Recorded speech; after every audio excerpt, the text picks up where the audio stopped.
Hello bachcho, let's read the question. The question says zoospores are 1 formed under favorable conditions, 2 thick walled, 3 always diploid structures, 4 vital link between two successive generations. तो question में हमसे बोला है कि जो zoospores होते हैं उनकी क्या कैरेक्टरिस्टिक्स होती हैं. तो सबसे पहले हम इस क्वेश्चन का की कॉन्सेप्ट समझेंगे. इस क्वेश्चन में हमारा की कॉन्सेप्ट है zoospores. तो zoospores क्या होते हैं? zoospores होते हैं यूनिसेल्युलर मोटाइल हैप्लॉइड स्पोर्स. किस तरीके के स्पोर्स हैं ये? Unicellular motile and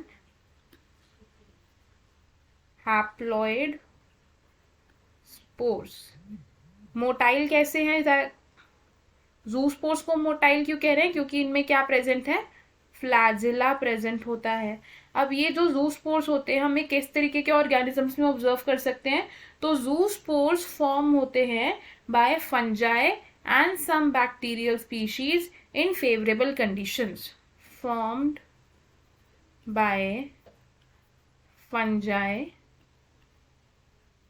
and some bacteria under favorable conditions. Zoospores की अगर हम सेल वॉल की बात करें तो zoospores either cell wall less होते हैं, यानी कि इनमें सेल वॉल एब्सेंट होती है, और अगर इनमें सेल वॉल होती है तो वो बिल्कुल पतली सेल वॉल होती है, थिन सेल वॉल होती है. तो हम क्या लिख सकते हैं? दीज आर आइदर वॉललेस और थिन वॉल्ड. तो हमें हमारे क्वेश्चन का आंसर मिल गया. हमें क्वेश्चन में क्या पूछा था? ज़ूस्पोर्स की प्रॉपर्टी क्या है इनमें से? तो हमारा आंसर होगा option 1 which is formed under favourable conditions. तो हम यहाँ लिखेंगे ऑप्शन 1 इज करेक्ट. बाकी के ऑप्शंस क्यों इनकरेक्ट है? हम ऑप्शन 2 से थिक वॉल्ड, लेकिन ये ऑप्शन रॉन्ग होगा बिकॉज ज़ूस्पोर्स की वॉल्स थिक नहीं होती हैं. ऑप्शन 3 से ऑलवेज डिप्लॉयड स्ट्रक्चर्स, तो ये ऑप्शन भी रॉन्ग होगा बिकॉज ज़ूस्पोर्स हैप्लॉयड स्ट्रक्चर्स होते हैं.